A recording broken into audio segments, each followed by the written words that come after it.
Hey, let's talk about sex and the irresistible addiction of your iPhone.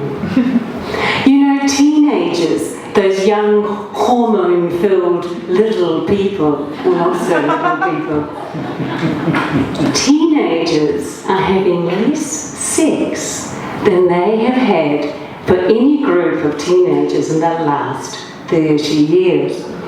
And why is that? Because they're on their phone. They are Snapchatting instead of snogging. And I can hear many of you people out there in the audience who are parents of teenagers going, thank goodness. And they'll grow out of it. But before we start thinking they'll grow out of it, let's ask ourselves, how much time are we spending on the phone? What is that doing to our social life?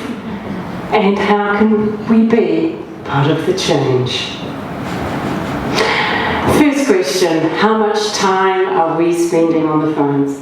Mr. and Mrs. average middle-aged person are spending 3.5 hours a day on the phone.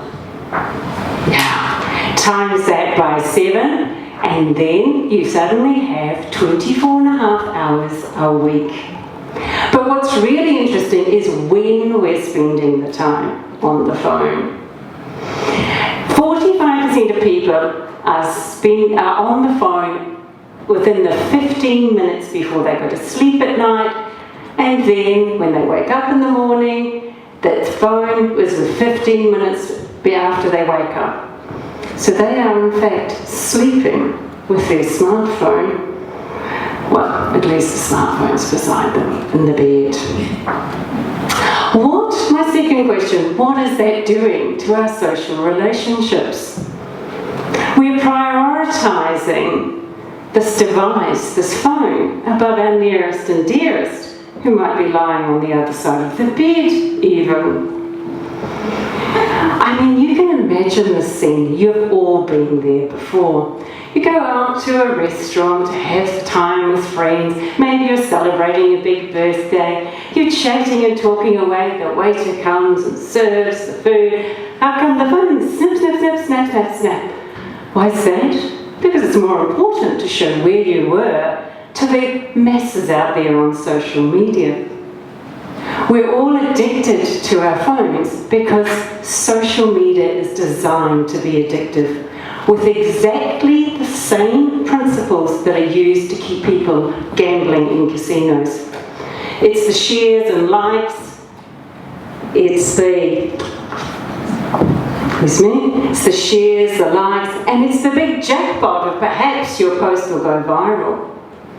And what for? So those on the social media platform can make more money on advertising. So I ask you this question, what can we do to be part of the change?